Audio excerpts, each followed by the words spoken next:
morning once again and welcome to GMU Agenda. PLE exams, the results were released last Friday, and as many continue to celebrate most of those that performed highly, there are those who failed, and investigations are continuing to analyze where the problem could be. GMU Agenda caught up with the best performing school, that is Mugwanya Preparatory School in Kaboja, and we spoke to the director of studies, that is Augustine Nsigalira, who explained some of the techniques that could have helped them excel as the best.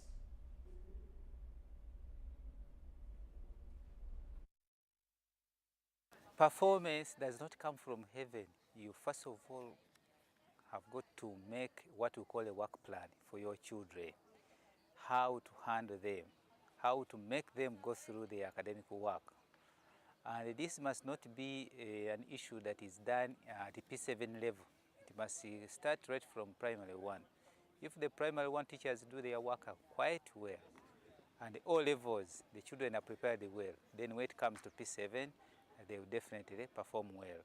So teamwork among the teachers contributes a lot to the performance at primary 7. Then the nature of the parents who give you the children also matters. How do you prepare the parents? And how concerned are the parents towards the academic work of the children? So for us here at Mugwanya Preparatory School, Kaboja, we work hand in hand with our parents. Parents are always called to school, and by the way, they know what they want from their children. So they don't give us trouble. Whichever we tell them, whichever programs will come up, they support us so well, and we are very grateful for our parents. We thank them so much, and that's why we get the results the way they are. Then the administration of the school. We are so happy to have a very committed and a foresighted head teacher, Brother Godfrey Lutaya, who knows what exactly it is to educate a child and to plan for the child's learning. So this man of God brings out a lot of programs that involve the child to come up as a whole. You see, some schools have got a tendency of confining children in classes and neglect what it should be in co-curriculars. So you find the children get bored, they get tired, and they eventually probably don't perform well. But this is not the case with Mugwanya. We have a comprehensive and a very detailed program that involves the children to learn. They go out, they play, co-curriculars. So whichever it takes, this is what we call a holistic education. And so if a child can do well in co-curriculars, definitely even in the academic work, he cannot fail. This is all what it is in Mugwanya. Then another factor that we attribute this performance. That is the Director Studies, Mugwanya Preparatory School in Kaboja, Augustine Nsigalira, the school that performed best in the recent release, that is last year's primary leaving examinations. Now with me are experts with whom we are going to be discussing the results and some of the challenges. And in the studio is former Director or Commissioner Inspection at the Ministry of Education and Sports, Fagil Mandy, now an education consultant as well. You're most welcome to the show. Thank you very much, and good morning. Good morning, viewers. And yes, I have a headmaster with us also, who is the headmaster of Kampala Quality Primary School, Kisoro Kitandwe. Gentlemen, yes, you're most welcome to the show. Thank you. The GMU Agenda. Thank you, and good morning, viewers. Mr. Mandy, I'll begin with you. The results were out. We looked at them. What do you make of these results? Well, first of all, I would like to congratulate UNEB for having conducted the exams on time and released the exam results on time. Secondly, the candidates themselves. Those who did very well, congratulations. Those who didn't do as well, that's not the end of life. So altogether, I would like to say that this excitement should be carried on. It should be translated into improved performance inside the classroom. Even the newspapers which have printed all the stories, let them keep following up what is taking place in the schools as part of investigative journalism. You get me? So that the excitement of releasing the results just doesn't die here, but we continue scrutinizing. For example, let's continue looking at the rural schools and how they are performing. What exactly are they doing? That's the research for the journalists, and I think everybody should concentrate on where are the weaknesses and how we shall deal with the weaknesses. Are you happy with this performance, this year's performance? Well, there are some moments of happiness, higher percentages of passes, but of course the number of candidates did not rise as much as we had expected. So it was about 600,000 students. There could have been more, and some students were dropped out. You remember the minister also, I think, advised schools from cutting off the numbers of their students by making them go over, do exams, elimination exams. I think there are some good points and bad points, but I would like to say that the improvement in the individual subjects, and then of course the maintenance of the high standards according to the results of the municipalities and town schools is very well appreciated. Of course, on the other hand, we need to look at what is wrong with the rural schools. Somebody must come out clearly, and that matter must be bridge up the gap, because they're all Ugandan children and they're all measured according to the same standard, PLE or O-level, but PLE in this case, yeah. Chitandwe, as the headmaster, how did you perform? Briefly, your school. Oh, thank you, viewers. Kampala Quality Private School, below Bahai Temple. We must say we performed very well. We had 126 candidates overall, and 106 got first division, and then 20 got second division, and the lowest got 17. And so our children have to be congratulated and have to pat their backs because they performed so well. Yeah. Now, when we go to deep into these results, Fagil Mandy, we see those that passed in first grade and those that passed in third grade, almost the number, the percentage, almost equal. What do you make of this?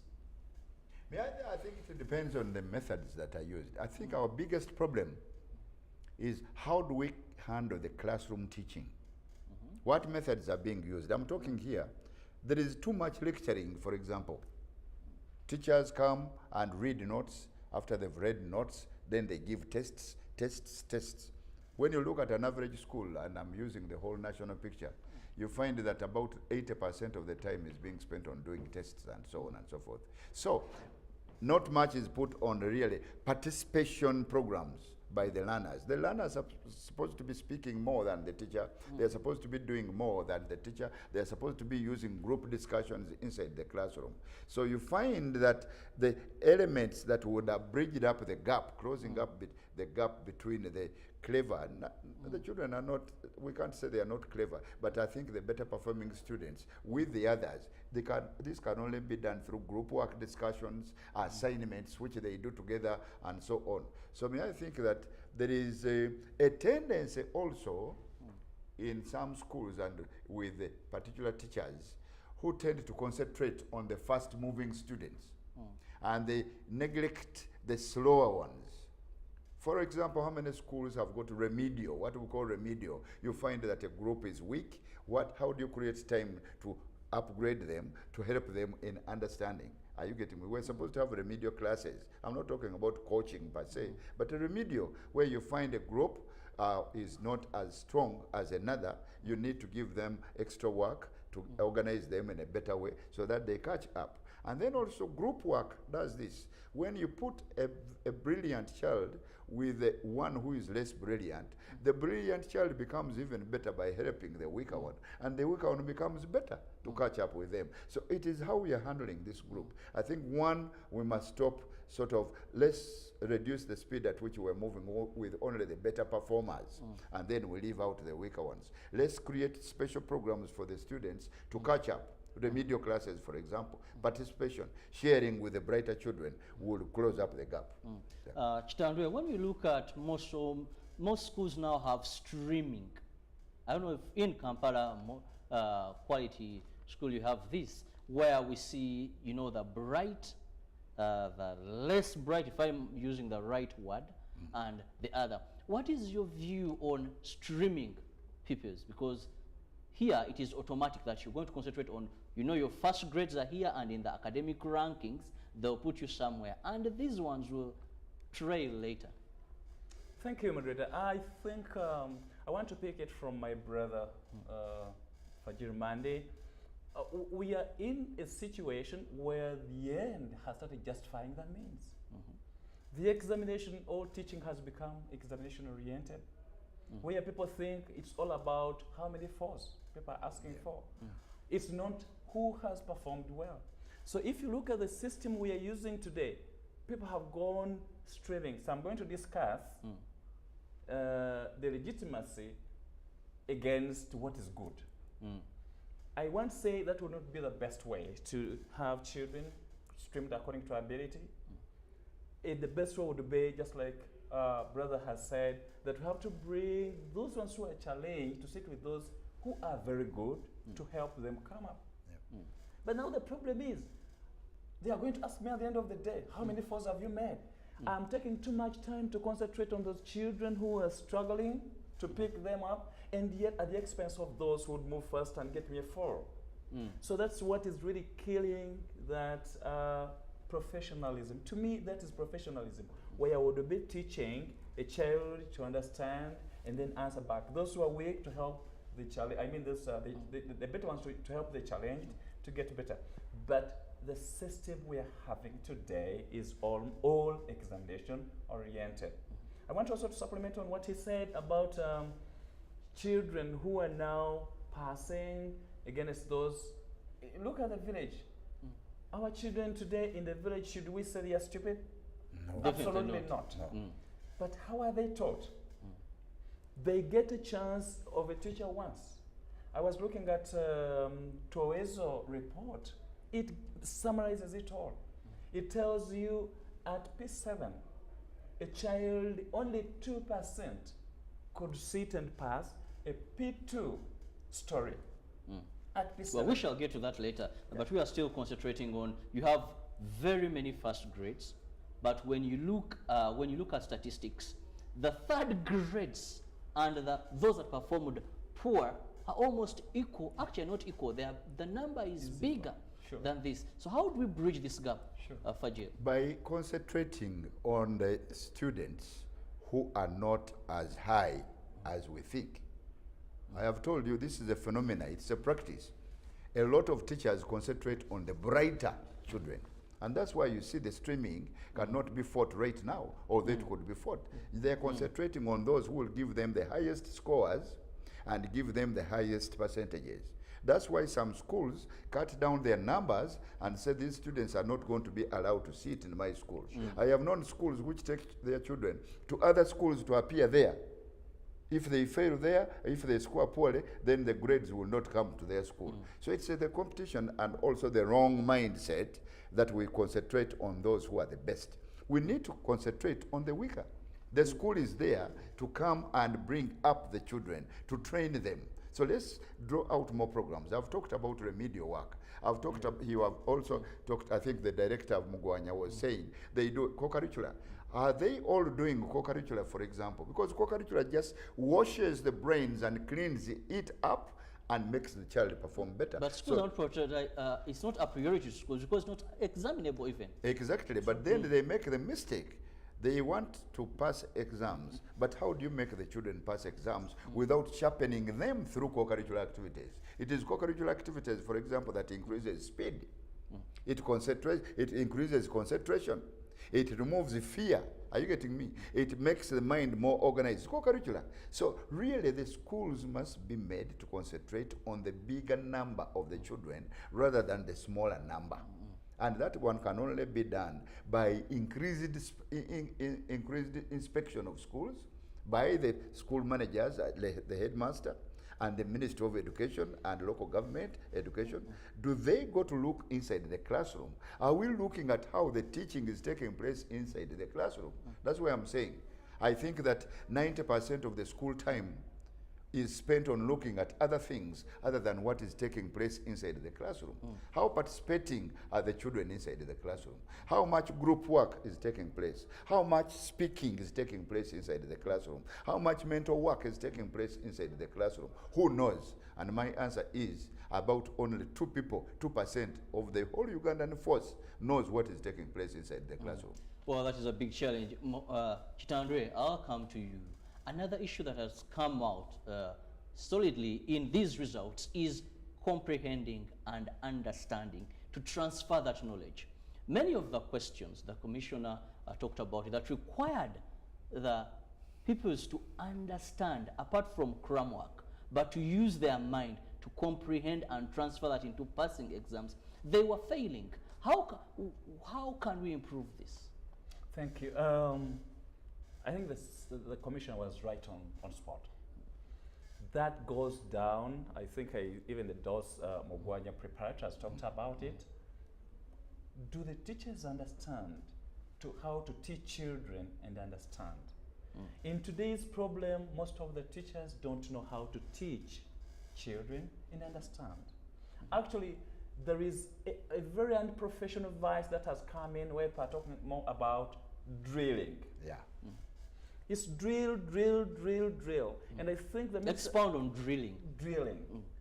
We want to expound on drilling? Oh yes. This is where I say this is a book. You say this is a small thing.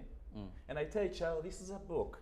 At P1, if I told a child this is a book and I don't expound and explain what makes up a book, he's gonna cram only this, that this is a book. Tomorrow if you bring something bigger and ask, name this object, the child will tell you, I don't know. Why? Because when you're explaining using your methods, you only made me to know that a book must be this small. But you didn't make me to understand that a book can be maybe piled papers stacked together. That's a book. Today, UNEB has got us on a right footing. They will tell you, set. They bring a big book and they ask you, name this. Our children cannot reason out that. Why? In the methods we're using from class, I only told you cram, memorize. This is a book, spell a book. They only spell a book. They don't know how that book is. Let's put in bigger perspective. What makes the teachers? Don't they have the knowledge to teach that, or are there other factors that we must think outside the box? Quite a number of factors. One, most of them don't know, because right from the training, I've spent 25 years in teaching. When I was training, they trained me how to run a class, how to teach a class. I'm sorry, I have seen that even in research, that today's training of teachers is more of academics. They teach them academic, not how to run a class. So you get a teacher who doesn't know how to run a class. He's been talking about good practices like group discussion. Do you find that anymore in school? Even in the teacher training college. Even you hear? Even teacher training. So there's a problem of teachers is not one. being up to the task. Absolutely. Then they transfer this to the pupils. To the pupils. And the examination body will always check where the missing gap is. Is where they examine. They bring less knowledge-based and they bring more of comprehension and application. And our children will fail. That's number one. Number two, the exposure itself. Well, teachers don't know because they are not trained, but they are also not exposed. Mr. Moderator, you've talked about the numbers failing. It's about 57,000 that passed against 57,000 that is ungraded. Complete failure. If you looked deeper into statistics, you'll find that most of these who failed are coming from the rural. Where again we have a big number of teachers who are not exposed. My 10 years, I spent 10 years working in Bududa, rural. I discovered that most of the teachers whom we have there are teachers who benefited from the TDMS program. He knows that. TDMS means I studied from a local secondary school in Bududa, there's Lucheke SS. From Lucheke SS, primary, I did it from Bumalia Primary School. From Bumalia Primary School, I went to Lucheke Secondary School within the community. From there, I was taken to a center, which was gazetted for teachers to go for TDMS. I was trained as a teacher, and I went back, and I'm teaching the same community. No exposure at No all. exposure at no all. other experience. You are talking about group discussion. Have I ever seen it through my life? No. So teachers are center of that. Then definitely, like I told you in my beginning, that the end has justified the means. During the time when these people were inspectors, they would come to look at co-curricular. How many times? PE, is it on the timetable? Is it taught? But then these are some of the things. Would we, Fagil Mandy, would we now blame the examination body? These are priorities when you look at our education. Co-curricular activities are a priority. And we know today people are looking for grades. Why would a preparator of a school, or owner of a school, invest in a football pitch, maybe buy that land about 20 million or 30 million, which is not going to be examined? Why would I bring concentration on football, spend a lot of money on football, on something that is not going to be examined? Would we refer this to UNEB as maybe a gap or something they didn't calculate very well? Well, I agree with you. UNEB has been expanding areas. For example, I remember at O level they even introduced writing passages and so on, writing as a skill. And but we need to expand the areas which we are examining. Definitely, there's no question about that. Presently, the gap, the area covered is very, very small. We need to examine other things which we may not exhaust in a program like this one, short one. Let's expand the area. For example, can't I examine loud reading? For example, can't I examine mental work? Can't I? Are you getting me? You can see that mental work has completely run out of school. Children of senior 6 cannot even calculate 15 plus 17 to tell you that it is 32 or something like that. Are you getting me? So mental work, why don't we examine it? Okay? So I think we need to do that, expand the areas to be examined. And then two, who is supposed to see that these things? May I think that the inspectorates of schools have let us down. They are not looking at the teaching and learning process. If you ask him as a headmaster of a primary school, private school, non-state, are you getting me? He will tell you how many inspectors he has seen coming to sit inside a classroom. They may have passed there. I'm just using guesswork, and I'm using the national picture. I have said that most of the time, 98% of the time we spend in the school is not spent looking at what is happening. Those are the inspectors, the district education officers, the district inspectors of schools. They are not looking there. And since they are not looking there, then they are not going to say what is wrong. Then presently, the fact is that there is no proper teaching taking place. The teaching now, if it is teaching at all, is based on doing past papers. Teachers go and borrow past papers from schools. The teachers teach from past papers, past papers, past papers. What does this do? That you are only teaching the children to cram, and you are saying what you have not covered in the past paper will not be answered by the learner. But then UNEB, of course, goes and sets outside what was previously in the past paper. So really there is no enlarged learning by the learner. The children are just repeating. So they think that the more test papers you do, the more chances that you will cover, or children will cram the answer of whatever is likely to come. And the teachers are good at sporting. They are good at experts in sporting. So this number will come. Get so it very well. You are teaching, you are reading the children through past papers and not expanded. Teaching means you expand the brain of the learner to enable the learner to be able to understand beyond what you have shown them, to go beyond. Are you getting me? You are making the learners practice and do and reason. But with cram work, you are not reasoning. Are you getting me? So today in the classroom, it is cram. Pass. And after you've passed, forget. Are you getting me? Well, another issue that has come out clearly in these exams, and it is continuous, is rural versus urban. Decades back in Uganda, it was very possible for someone to be in northern Uganda and score very well, come to a school that is in urban, Sebudo, someone from Busogo and Mwili there, competing favorably. What has gone wrong that we already see? If you look at these ungraded, majority are coming from rural areas. Do we need to set separate exams? What do we need to correct? Headmaster. You are right. I want also to believe, again, I'm sorry, but I want to believe that we still have very good children in the rural areas. And I would challenge the so-called good schools as they select as they are taking 4 aggregate from the urban area, they should make another sample of those who got 9 aggregate from a rural area, put them in their school, look at them for 4 years. By the time they sit senior 4, you will see a difference between the one with a 4 in a rural and the one with a 5. Now, going to your question directly, what's the trend?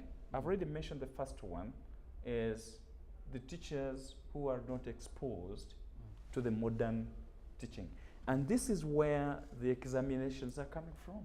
They are teaching, they are interviewing a child, they are examining a child on modern methods of teaching, which a teacher doesn't teach in the village. You're asking a child. That was a question that came out. That was the ice question. If I put ice in a fridge overnight, what will happen? A child in the rural area has never seen a fridge. Absolutely. Whereas one in the urban setting has seen a fridge. Mr. Fagil, do we need a different set of exams? Because it seems what used to happen 20 years back, where they would equally compete, no longer happens.